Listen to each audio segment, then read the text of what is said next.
streak. For OMG, they really need to find something. They need to settle on something. I think Icon having Assassins is good, but I really don't know why they go to the extra efforts of having a Gragas Yasuo in that bottom lane alongside it. I think you keep the Assassins in the mid lane. I think you remove the Assassins or the Bruisers from the bottom lane, and you give an AD carry. Shanshanpi's the Ashe guy. You know, and once upon a time, we said that OMG could indeed be the dark horse, you know, of the conference. Perhaps they can make a big swing. They started to win some games. You know, at once upon a time, they were actually winning. They got 5 wins on the board. But then we quickly took that mantle away from them. So I really don't know what's happened, man. Yeah. I mean, that's the thing. It seems like Icon, you know, he has his pop-off moments. Like, he'll still make the highlight reel. He'll still get the montage plays, but then everything else behind it, you know, it's not really a win. It's just him making the big plays, and that's kind of it. Kindred, Aatrox and Time Kench going to be the bands here. OMG, Rakan, Zoe, and Talia, the band from Snake, will be a first pick of the Cow, the Alistair, the Minotaur. Now, Nara is the one band that was there last game that is not going to be in this one, so we'll see where OMG put any focus towards. I don't think it's the worst choice to go for an early Nara. It's not a whole lot that beats it in lanes. You can get your crazy counters if you'd like, but for the most part, OMG, they were the ones who banned it. So now the ball's in Snake's court as to what they would like to pick, and I'm curious to see where they go. Flandre does love himself some counter picks in the top lane. He does love himself some carry champions. He just had the Rise in game number 1. OMG prefer tanks when Xiang is playing. He's actually the Maokai Nautilus Ornn guy that you'd always expect to see in the top lane. That's true. Oh, Flandre, in fact, played the Akali the other day, so he could pick up this game if he wanted to. Get a bit of revenge. I know that Akali was visiting his lane a lot in the early game, so to get a little bit back might be a little bit fun for him. OMG, of course, on red are going to find themselves Swain.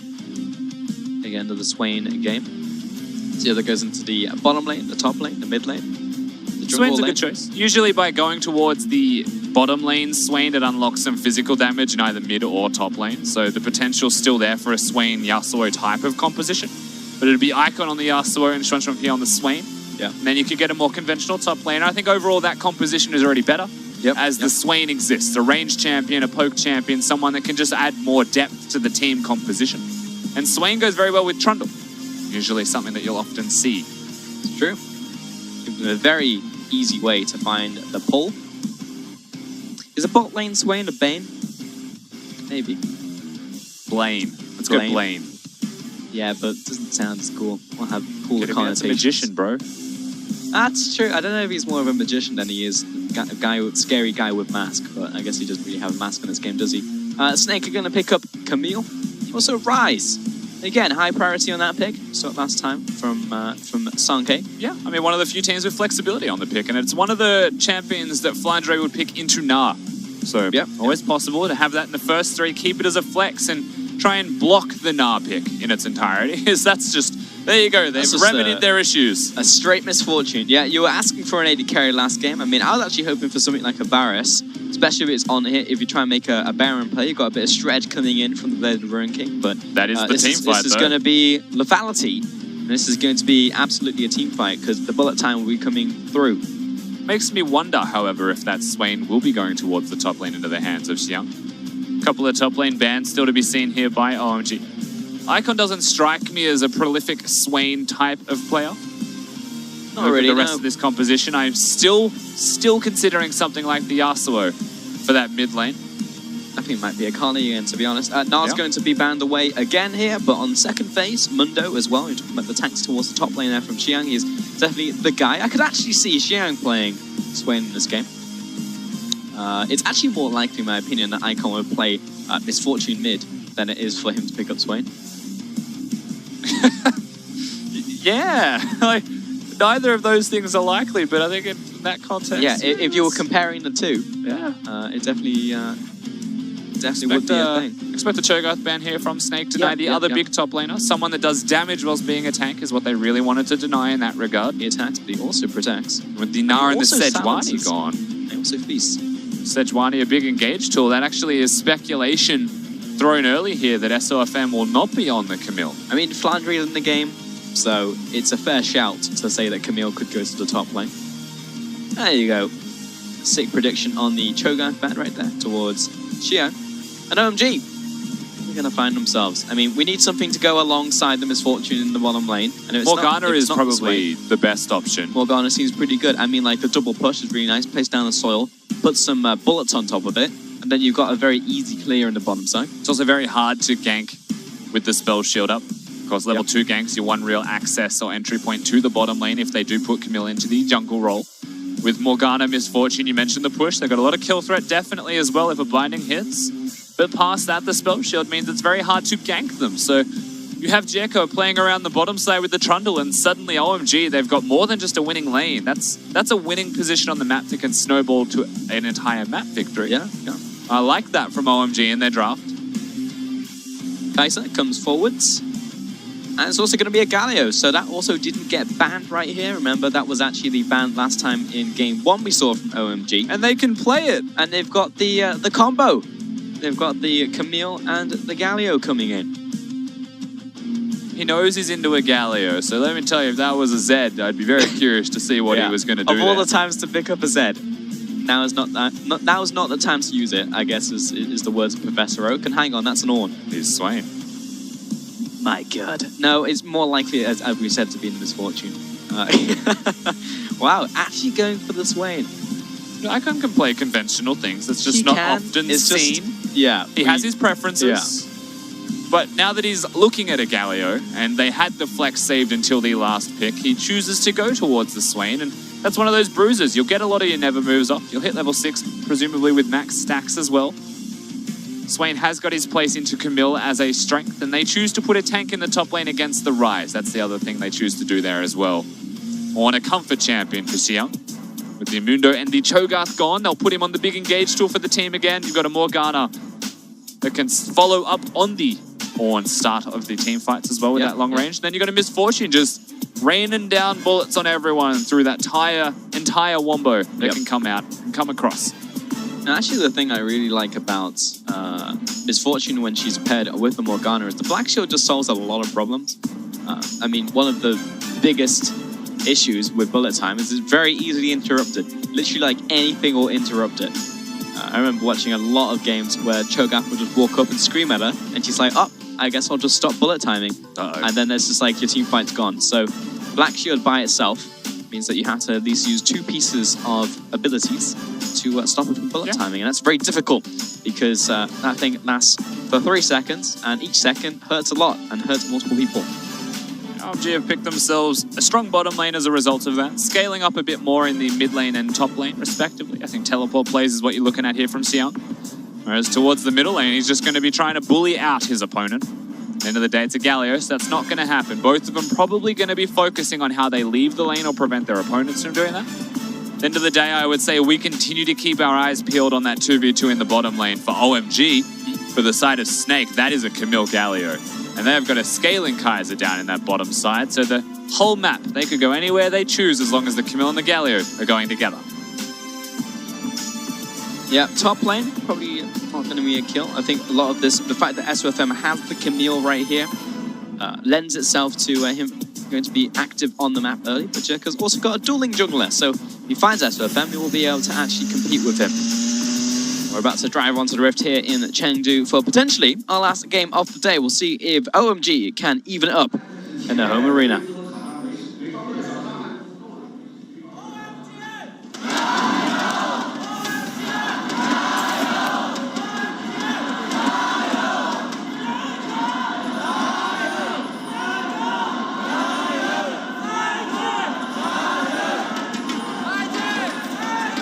IG! Jayo! This has become a battle.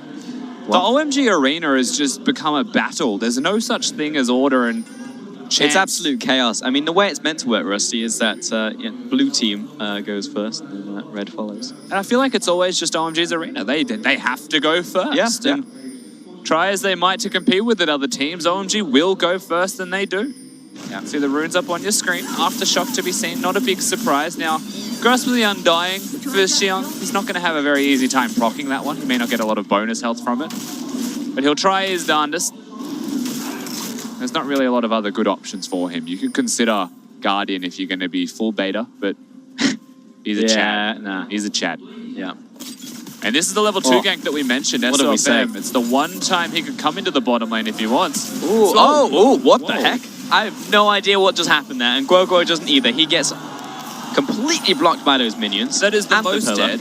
So what happened is the pillar allowed Icon to pull him back, and then he flashed into the pillar. He didn't expect to get pulled back. So but a bit awkward. He teleported inside of the pillar. Well, it was the flash, but it was a bit awkward there from Guoguo, unfortunately. But of course he has teleport. He's choosing to save that teleport. But what was confusing, Rusty, is the fact that he flashed on top of the pillar, but I'm pretty sure that thing's meant to bounce you if you jump inside of it.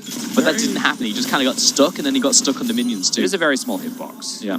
But nonetheless, I'm pretty sure he was dead regardless from the moment the pull came in. Swain Trundle is a gross 2v2 type of gank composition. That's fair. I'm just saying, like, in that situation, I understood what Guoguo was looking for, to flash over the pillar, and at the very least get bounced to the other side, because that thing acts as normal terrain. So it might have just been a spectator thing, but there was a small chance that Guoguo actually gets out of there. So either way, again, it could have just been on the spectator side, but I know if that was the case, I definitely would have been tilted. Let's take a look at that one more time, though. Jericho was coming in from the top side. No, he was dead either way. Yeah, he was probably screwed. Even if he made it over the cone, he was hit by the never move. Yeah, and there was 2 new resources being used there by OMG anyways. Icon saved that spell very smartly, of course. It's good communication from OMG. And also SOFM was on the bottom side of the map looking for that gank at level 2. He didn't find it. But every time we look at SOFM, he's waiting patiently. He doesn't even move. He's too busy thinking. You can't think and move at the same time, SOFM. There's too big of a brain. Yep. It takes all of his resources. And he's like a patient bear. You'd expect Light to actually throw a W into the bush there, potentially. Waits. I think a level 2 Kaiser may not have that one available. Probably not. Well, it's also got a very, very, very long cooldown, so taking that 2 kind of feels bad. But level 3, though, which Light is now, probably bet that he's gone for that one. And Icon, he got his first blood of the game, again. But this time he also got assistance from Jericho in the jungle. Nothing really comes from it, though. I mean, at the end of the day, getting a kill at level 1 on the Galio, you've got a 10 CS lead and a kill, so what you do get is a slight experience advantage for Icon and a gold lead, so that first recall will be a bigger deal. However, for the most part, there's not a major gain really on the map from it, just the mid lane. What you're looking at for that lead to translate into something is if Icon can influence the rest of the map. You've got the experience lead, so you'll hit 6 before Guoguo. There's a chance you can make the play before the Camille Galio combo comes online. Yeah, it's gonna feel. It's gonna feel good. I mean, pretty much because of those timings, right? With Galio and Camille, I'll help out a bunch. And there we go. Take a look at the runes. Going for Comet first, of course, into Scorch. Precision second, Triumph. Yeah. Coup de grace. That is incredibly early game focused. However, he hasn't gone towards the Gathering Storm. Celerity makes a lot of sense. So does Mana Flow Band as Misfortune, who just pegs out spells constantly, but choosing to go towards the Scorch opposed to the Gathering Storm indicates that you want to be poking and harassing with just your E. Yep. Make sure that you can hit that every single time. It makes it much more impactful than just the Comet flying at them. It burns and the Comet threatens them. Nice engage. Really nice out from Mahudia. It's going to be a flash away there by Xuan P, and the return damage from Morgana is big, but it's SOFM coming in from the top side of the hookshot that's going to really seal the deal. Flash out of the way from 5. Follow through with the W there, but Jericho is actually looking for something. Throws up the cone and is actually wants some Alistair right here. One more auto attack will do it, but Hudia flashes away, will still go down to the club. It's a big reach on that one. And Light will survive as Guoguo comes down for the kill. And Guoguo actually being the recipient of that kill does wonders, because look at the difference in mid lane right now. He is on struggle street, he comes bottom, at least gets some extra gold for Team Galio in that middle lane. Heck yeah. OMG at the end of the day, Trundle does get the kill, but he overexerts himself in an attempt to secure that one. However, he gets it, and that's what matters to him in the end. OMG looking to win through the mid lane mainly, and still having some pressure elsewhere on the rift. Yeah, Guoguo's not having a great time in the old mid lane. Hoping that Icon will come a little bit closer so he could do that combo and the tower would actually hit him, but Icon not going to do that, of course. Icon knows way too well what that champion can do, and he's found himself almost a 30 CS lead at the 6-minute mark, which is, one could say, quite hefty. And no recall and teleport available for Guoguo either. He has not got items compared to his opponent in the middle lane, which means that OMG can make plays, and Snake definitely cannot. Usually as a mid laner in this situation, you press tab, you see the items, and your next plan is actually just to control and hard push, because you know full well that in a 2v2 you would win, just because of how far you are ahead over your respective opponent. So ultimately, things looking very good for OMG. Where there's a Hex Flash. That's not a real Hex Flash, don't worry. It was a juke. He juked me. He was juking everybody. Maybe even juked himself. My god, that footwork. My god, the footwork. Felt like an appropriate follow-up to your call. Sounds like you're mocking me. Oh, it was more the fact that you got hit by a binding right after. SOFM's going to get himself a red buff. Wonderful. Need 6. I feel like that might be a thing with accents, you know, because a lot of people say that British people just kind of sound very like stuck up and obnoxious, but that's actually just our accents. Oh, go. He's going to Justice punch his way out, and he's going to be absolutely fine. Yeah, incredible stuff there from Gorgo. Dodges the first part of the ultimate and dodges away from a Swain and potential Trundle Pillars at the same time. So dashes away the safest possible route for him. Has got the flash if it came to it anyway.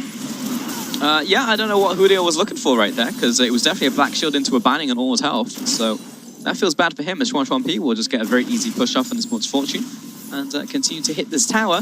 Light will do his best to farm underneath this one. He's struggling at the moment, old Light. He's going to need to... He is.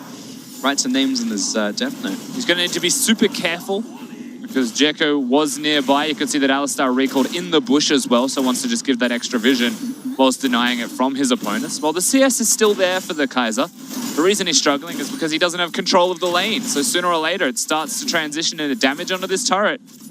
And all it takes is that little bit of extra pressure from a Trundle to be near the area, or Icon, who is super far ahead to be near the area, and suddenly the turret's just gone. And again, we're at the start of a game where OMG had the lead. SOFM is hunting though on the top side. I mean, Flandre's low on mana, and it's an Ornn. So I reckon he's not going to die, but never say never. May just be looking for the counter, doesn't know where the Trundle is. At the end of the day, it could just be granting Flandre safe passage to recall. Yeah, he's going to have to get himself a lot of items, I would imagine, with 90 completed CS and a tier already done. Probably just working towards that catalyst. And then he can start to throw out spells much more rapid fire. Do it, Skywalker. No. If that was LWX, you better know that once that plasma was hitting, he was just in there like swimwear. He'd been so in. Hey, even LWX has limits, bro. I don't know if that's the case, Rusty. I've seen him do some pretty crazy things in my time. That's true. I still remember him dashing to the back of the teamfight at red buff, bottom red buff, into 2 bruises. That you can hit that over the wall. Today I learned. Wow, that's crazy, actually. I did not know that was fake. That is some interesting Galio tech. I actually haven't seen a Galio do that before. And now it begs the question, why? CS in the mid lane. It still gets him just the blue buff. Yep. No pressure, no control over Summoner's Rift, and it also reveals the indirect whereabouts of where SOFM is because he comes back with a blue buff. So. Oh boy. And there's the power of the Black Shield. Has to use the ultimate to get out of there, but Light is still bleeding out. He'll stop, drop, and roll and get out of this one. But Icon, he's gone into the Ascension and he wants some Galio. He's still following after, looking for the pop right now. There is no protecting this man. He flashes away and now he is in way too deep, way in over his head as the All-Horn comes through and finds neither.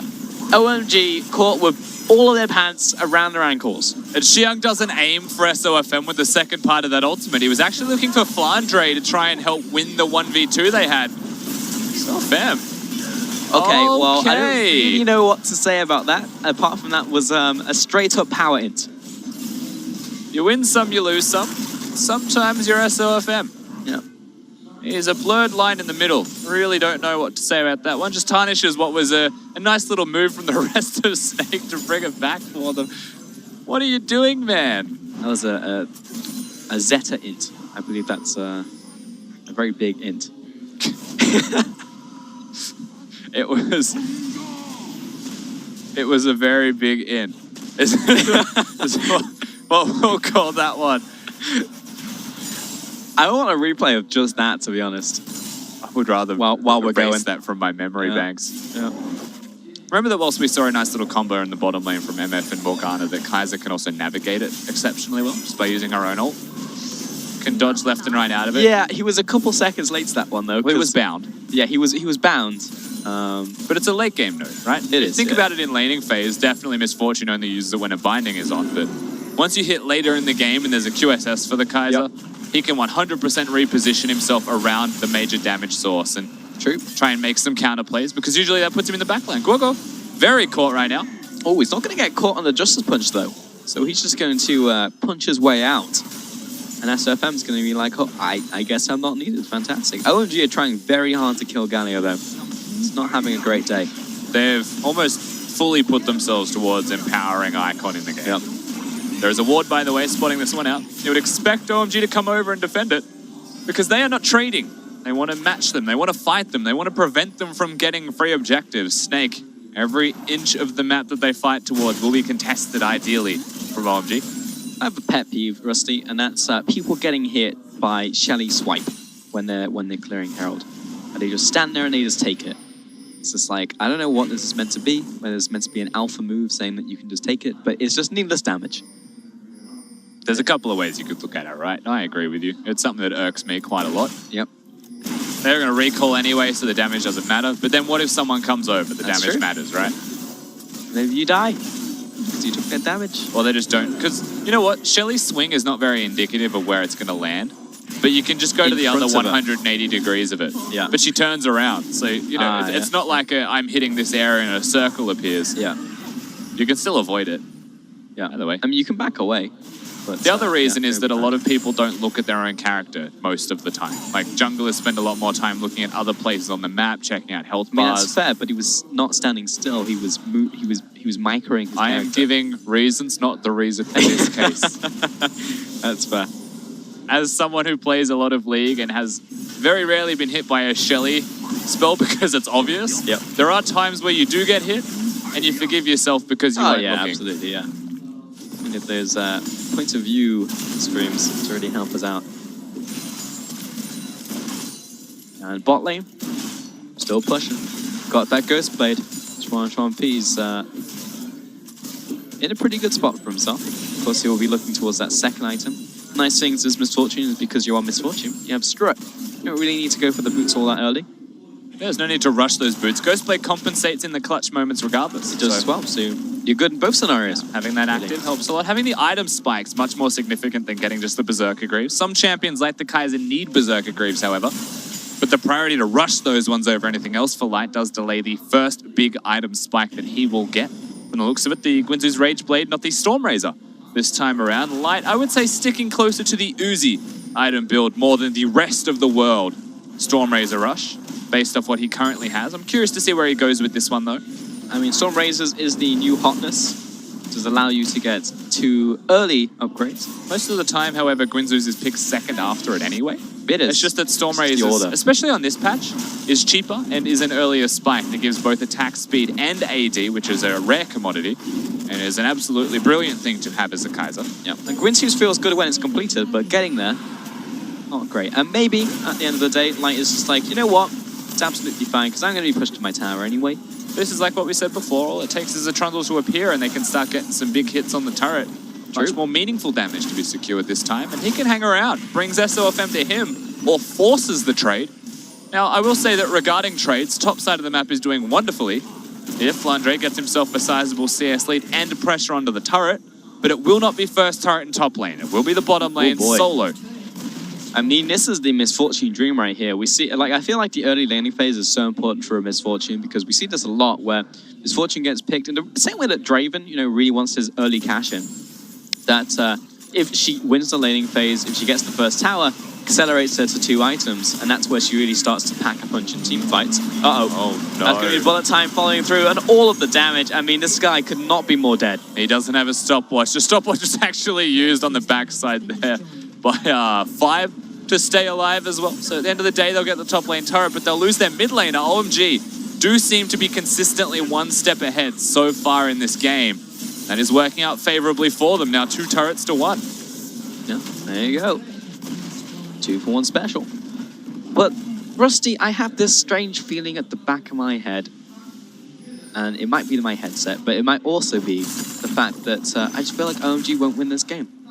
Because Icon gets ahead, he always gets ahead, and whether that's an Icon play or whether that's, you know, OMG playing around him, might be me being negative, might be superstition, but it might be me watching the last 6 games of OMG and seeing them only win 1, and that was against WE. And this always happens, where they just don't win, even though they are ahead early, and Icon's there as well. When you consider the first game and how things have changed coming into the second, OMG have shored up a lot of their weaknesses in the draft.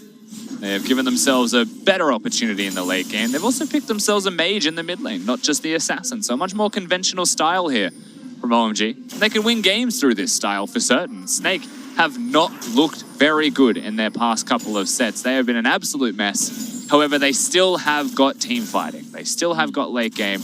And that's where that concern does come into your head here for OMG. Can they keep up with the late game when they've sculpted themselves a front-to-back type of team fight comp against the team that is very good at that, has got a rise for Flandre, has got a good team fighting composition that scales massively. And look at all the crowd control that they've got as well for a Kaiser to proc that passive constantly. Most likely going to be an AP Kaiser at that, actually, now I think about it, just because of all the CC. Yeah, it could be. Good possibility. I mean, that would also make sense if expect the Nash's tooth to follow first, yeah. In fact, that is actually very likely. Galio getting multi-man taunts, you know, being a form of CC for Kaiser. It's already a stack on everyone. True. Yeah. Rise guaranteed crowd control. Camille can hit multiple members as well, and Alistar can hit multiple members. Put all of that together. And that's a hot pot. I was going to say cake, but hot pot works. We're in China, Rusty. Get with the program. Hot cake. Oh boy, Xuan P caught in the middle of this one alongside his support. And he's also going to go into the hot pot. He's Galio dead. And now OMG coming in one by one into the meat grinder. Jirko has to flash away from the play, but Icon is falling through onto Light. He wants him dead, and he will get him dead. That will be one over to the Swain. And no one is focusing this guy out. He's actually just going to go on an absolute rampage. Flandre is going to... Oh no, he's going to be fine. He's now into the round warp. Needs to get out of here. Xiang is not going to be able to chase after. And Flandre, he somehow managed to survive. Flandre is a magician, but so is Jirko, because Guogor has been chasing him for a very long time. You will see it in the replay, and I can't wait to watch it, because Guogor is just leaving me with some question mark pings. He's a caught man. It's going to take some pure wizardry to survive this one. He may just try and execute instead. He's going to try. He's somewhat tanky, but there we go. Top tier, and Jirko gets out. He didn't get out alive, but he didn't give over the kill gold. So there you go, 5-4 in the end, and Icon just popped the heck off. The absolute tragedy at the start of that fight is that 5 did not have his stopwatch as he used it in the mid lane. Now some questions can be brought up on why and how he used it in mid, but nonetheless, he doesn't have it for this. Snake go forwards, Binding connects, and Light loses a lot of health to the combo, but 5's just dead. Now watch Guogor, because this is the thing that gets me. Firstly, doesn't taunt Icon, and then flashes over the wall to follow the Trundle. Like, what are you doing, man? Look at the rest of your team, and then just goes on his merry way. Continues to chase the Trundle across the map. Yeah. Flandre, thankfully, is an absolute genius in League of Legends. Gets his passive up and ults himself out. Would have died to minions if he did none of that. Yeah, it's true. Just before the auto came out, he's able to get himself to safety. I thought he was dead to those cats minions. Yeah, so thankfully for Flandre, thankfully for Snake, they're able to get their way out through some weaseling and some good mechanical play. But decision-making wise, Guogor does leave me with some serious questions. Yeah. And it was also the fact that he just full committed. You know, he just didn't look behind him. That's the signs of a desperate man who needs gold one way or another, and he's choosing that gold over the team fight. The guy's a pauper at this point in time. He's quite far behind the Swain in the mid lane. Seashells, clams. Yeah, he's trying to sell anything he can, but he's not an assassin. He's unfortunately just a Galio. He's well dressed though, definitely a Galio. He is well dressed. You're gonna have to sell those clothes at the end of this game. Whoa. Binding. That actually interrupted him. The pillar comes through. S2FM's got the adaptive defense up, but yeah, adapt to this ultimate, says Xuan P, and that's going to be a bullet time picking up the kill. Lots of crowd control can be just pegged towards him and absolutely clapped by the pillar this time around. So well done from the side of OMG. They find it mid-game this time around. Compared to the last one, it felt like there was no real sound strategic options for them. They're able to play around the Morgana. They're able to play around Jirko on this Trundle as well, and suddenly the kill grants them an objective. Exciting 1v1 battle between Jirko and the Dragon. More exciting battle between Flandre and the Krugs. Now back over to Jirko and the Dragon. This decision, you know, to solo a Cloud Dragon. Got it. 90% of the time you look at that player and you're like, what are you thinking, right? Because a Cloud Dragon does so much damage, provides you the single Cloud Dragon buff, but in this case, the reason that it's fine is that firstly he's a Trundle, so when he kills it, his passive gives him like 600 health back. Yeah, which is lovely. And secondly, it's also their second Cloud Drake. So there's actually a lot of value in taking that one down this time around, especially just because their Self-N was dead. He knows there's not going to be a smite battle and knew that area of the map was clear. Yep. Totally fine. Now, double Cloud Dragons really starts to stack up. I mean, look how fast that Swain's running. It's going to be really dangerous, actually, when he's got that ult pop. Speed races towards you. There's no real getting away. So now Light's got to contend with, you've got to contend with Misfortune, and you've got to contend with a Swain who's rushing towards you at light speed. And Misfortune's also gone towards the Berserker Greaves. So I would expect the Storm Razor as the third item. He wants to go 2 items of lethality into the regular on-hit type of crit Misfortune, perhaps. Yeah. So that's where I'm expecting him to go. I believe that in the current patch that we are on, it is the long swords that build out of it, not double daggers now. The build path has in fact changed. So indeed. That's what I'm expecting to see. We'll see. He may go Edge of Night, for all we know. Yeah. He's probably got all the cooldown reduction he needs anyways. Otherwise, you'd have to go through Lucidity, especially going Edge of Night. 20% CDR. From memory, he definitely doesn't have... No, he doesn't have the CDR from the Sorcery Tree either. Oh, that's so true, he's only at 20% CDR. Yeah. They could have gone Lucidity right there. Yeah. But again, you might be right. He might be going for a third lethality item. Flandre is starting to really heat up in this game. And there's only a limited amount of stuff that Xiang can do. Now, I will say they're trading on the opposite side, but this Rise, the reason that I bring him up, firstly, it's a 70 CS lead that is only going to continue to build as he bullies out Xiang. And if he is going to continue to bully out Xiang, they'd have to send Icon to him. And then I feel like Flandre can take that battle. The Rise has so much mobility and he's built so tanky. And he's just scaling up in terms of mana that he's got. I think he can 1v1 anybody on the map right now. He really could. I mean, this is just, Flandre having a much better game than the first. And I think he wasn't even having a bad game in the first. It was just the nature of the game, really, for him. But, this time on the Rise, he's just progressively getting further and further ahead. And it feels like we've spent a lot of the last, 10 minutes while these teams have been, walking back and forth, just talking about how strong this player is going to be and how strong this player is going to be. It's all scaling, that's the thing. But, someone's got to win at the end, right? Like, Rise is big, Swain is big, Misfortune's big, Kai'Sa's going to be big too. The first thing to consider is that Misfortune is lethality. So she's got a strong mid-game, and if you're transitioning a lethality build into a late-game crit build, that's not going to be as strong as just building crit. You have to actually take a bit of extra ramp time. It's going to be 4 items before you have an efficient crit build, opposed to the strong lethality that you have now. So for OMG, oh boy, they're strong at 4 items, they're strong at 2 items, and they've got the 2 items. So there's a chance they make plays now. But for Snake, they're strong at 2, 3, and 4 respectively. So they've actually got a pretty sizable window, roughly 5 to 10 minutes, where they can start to make those plays around having the 3rd item. Let's see, Icon. Blue Buff's having a bad vacation. He's going to get himself a blue buff. A little bit hidden by his cloak right there. Light's going to be farming up this mid wave. He's cozy now. Yeah, he's actually gone for the Renowned Hurricane second. So now picked up a Magic Mantle. The crit build's the way to go. It is indeed. It'll most likely be a QSS, however, picked up before he finishes any other item. As he kind of wants that one against the Morgana, like we saw in the bottom lane, the potential that they have to kill him caught in that, you're dead. Incredibly high. 100%. And what's Kulia to do really in that situation? 5 has completed his Zhonya's Hourglass, so he's feeling pretty good. 21p has confirmed our suspicions. That is the biggest Zhonya's Hourglass rush as well, though. We have seen some different Morgana builds here and there. The Shirelia's Reverie is one that you can consider. This time around, he is engaging Light. Oh boy, instant flash from Light and still almost died. Oh, almost caught by the claw right there. Respect it from Icon. You respect it, but the miscalculations mean that Icon no longer has the flash, so it's very hard to assassinate people with the ult burst.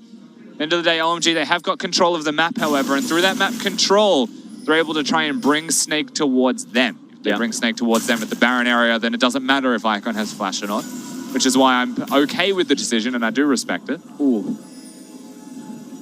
Almost getting caught right there, but yeah, a little bit unlucky in the end because, if they did make that Baron play, then fantastic, but it really was the linchpin there being the kill onto Light. Never-ending battle. And one person does a lot of damage and the other person doesn't take a lot of damage, so it will be a very slow death here for the Ornn, but it does give time for OMG to come into the bottom lane, and that's going to be the Ornn getting the knock-up, but Light in this 2 versus 2, that's going to heavily weighted over to Snake. Now Icon, 1 versus 3 right here. Make it 1 versus 4, but here comes P waiting for that bullet time to come through. Where's the perfect opportunity? Because Jericho looking for that CC, and they're trying to get out here, but Flandre cancelled out with the round warp right there. And Hudia also caught up in the meat grinder. It's going to be 2 kills to OMG. Snake try and make the plays, but they don't have SOFM even close to the rest of the team. He is pushing the middle lane right now. It was meant to just be an assassination attempt, but Icon gets in very quickly, and he is so hard to take down with or without that flash that suddenly OMG, they've got enough time for the cavalry to arrive, and they are able to defuse, disengage, and actually best their opponents. Now, the Righteous Glory Rise is very hard to get away from you. Xiang does, I believe, flash over the wall here, and that W, unfortunately, from Light misses. So he gets in, Xiang gets out, Icon just going to kite his way around. He's still got the stopwatch available, so he's going to turn golden and have a pretty good time at the end of this. No problems whatsoever. Now Flandre oversteps. Hudia tries too hard to get in. They should have been disengaging probably 5 seconds ago. So honestly, once the moment Icon was in, they should have been out. I feel like the big miscalculation was the Zhonya's Hourglass, obviously, on Icon, because they were trying to find the burst down, but Icon, literally the damage coming in so slowly, and the fact he was healing at the same time, it's just like, all right, well, I'll drop to 20%, hit the Zhonya's, and then it was an easy turnaround for the rest of OMG. So, yeah, with that in mind, you're absolutely right. It should have been disengagement before that. It also felt like Snake were just like, it's fine, we've got the round warp to get out, but Clutch, Pillar coming in fact, Traffic Cone out from Jericho was actually what managed to stop it in the end. So that's a nice 2 kills over to OMG, gives him control over the bottom side. Also gives him control over the Baron, which means they have the Vision Trap, which they can use to take down Hudia. He's very tanky in his ultimate form, but he will eventually go down. Yeah, no real way out for him once the pillar was on. Of course, not having that flash means that he is just dead to rights. Now OMG, they get the pick. They are looking towards the Baron. This is much better from them in Game 2 than it is Game 1. This Baron, however, can Snake get in? Because they will come over. They will try and contest it. They know it's being done. They don't know the two are in the bush till now. Yeah, the Swain heads back towards the team, and in fact, the entirety of Snake is split up. Great pillar once again, but that's going to be a massive knocker coming from Guoguo. The 4-man taunt as well. Light will fall, however, and SOFM is into the backline. He's going to assassinate Jericho, barely, but still managed to take him. No, Jericho is still alive. Actually got all his health back from his passive right there, and Guoguo flashes the wall. Yet another win coming from OMG. But Snake do save the day by making sure the Baron stays alive. That's the big takeaway that you have to have from this one. It was a 2-for-1 trade, so in the end, OMG still feeling good about the result. But Snake held the game. The goal difference is only 2,000, and Flandre is creeping ever closer to that Void Staff. And if you ever wanted a win condition, it's that Void Staff being done for the Rise. And you might see the replays of this one. Flandre's positioning is still perfect. And he is playing out of his mind right now as the top laner of Snake, trying to get them over the line as constantly. It is not an easy job to be Light right now. It's really not. I mean, it looked good coming in from Snake. I mean, that massive knockup coming out of Guoguo was obviously a game changer. And if Light was able to survive just a little bit longer, you know, he would have been able to play that front to back. But you're right, it was just so many different like cones and circles. There was a lot of damage coming in from OMG. It was very hard for Light to get out of. Fortunately. Yeah, definitely. And Gorgo, you're right, did have a very good fight hitting all of the targets, especially with the taunt after the ultimate, making sure that they could maximize the damage coming out of Light just before he died. But he was already low health before it started. These are the things that need to actually be considered, right? If you want to deal damage in a team fight, win it successfully in the way of physical damage, Light can't afford to be at 10% health before a fight starts. Otherwise, he is just destined to die, even with all the CC that is flying around. Again, we find ourselves at equilibrium. OMG have a 2,000 gold advantage. It's actually the Gangplank build, now that I think about it, for this Fortune. That is pretty much the build. You know, Trinity Force, of course, out of the equation. Yeah. Usually Stormrazor is the build after a Ghost Blade. Usually, what I mean by this as well is it's the one-tap style. Gangplank getting a guaranteed crit off means that the kegs are very easy to play around and work with. Misfortune will most likely just be swapping targets all the time, otherwise using the ult. Yep, that's fair. I guess you'd also see a Sterix in there as well. I'd expect Guardian Angel. Sterix can't be built on range anymore. No, it can't. But I'm talking about the Gangplank build. Gangplank build, yeah, that's the Sterix. Guardian Angel is the compensation. Yes, yeah. It's the AD version of it. After that, probably the Last Whisper. indeed. Oh, Xiang potentially found something onto Flandre. Oh, he's going to get pulled. But there's the ultimate coming down actually from the Galio. Going to save him for a split second. He will still die to the bullet storm coming in from Xuan P. They just can't get into this fight around now, Snake. A double kill over to Misfortune. A triple kill to Xuan P. And even with all of the free hitting here from Snake, they're not able to take apart their opponents. Now, SOFM, just the desperation steal is what you're looking at. Because OMG are running over their opponents, constantly fight after fight. The gold lead stretching in their favor. Baron started, SOFM, here you can see how deep he is into enemy lines, and Xiang's just going to try and play goalie, but they don't know where he is. Yep, Xiang is definitely the goalkeeper between the posts right now. Hey, he's not going to get in. SOFM decides otherwise. Jericho was low though, and it was an opportunity. In fact, you could even drive by still if you wanted to on that Camille, but it's just going to be that single Baron over to OMG, and it all starts off with Xiang. Once again, Flandre finds himself caught out of position. Someone from OMG finds a pick. The ability to find that on the Ornn, things look much better from OMG overall. Light free hitting, but that's not actually a safe position to be free hitting from. He starts to suddenly just die instantly to the death ball composition. And OMG, with this Baron, this is the big change from that first game, Rusty. I mean, this should actually just be game over with the Baron buff, really. I mean, this is us rewriting history right here. You know, in that first game, OMG didn't manage to secure the Baron. The second time around, it was actually well executed. They got their pick, and they managed to get the Baron too. And now cracking open the mid lane. They're going to be happy with this haul. We'll back away and actually move towards the bottom lane. The minion wave is set up. The Swain is already there, ready to receive OMG as they come in and see if they can find themselves a second inhibitor. We've got ourselves a fancy new inhibitor. We do indeed, as well, yeah, just below Snake's name. You can see it as OMG. Now pushing towards their second one. Snake have to fight at some stage, but the question is where. Because I really don't think they can afford to fight for any of these inhibs, especially with Flandre side laning. Oh, they're going to go straight for the fight here, immediately onto the Alistar, but they're managing to hold their ground. In fact, all of Snake are back up. Udyr is going to die right here, but Flandre still hits very hard. Minion wave coming in. This is double cannons. Oh, they've found Flandre once again.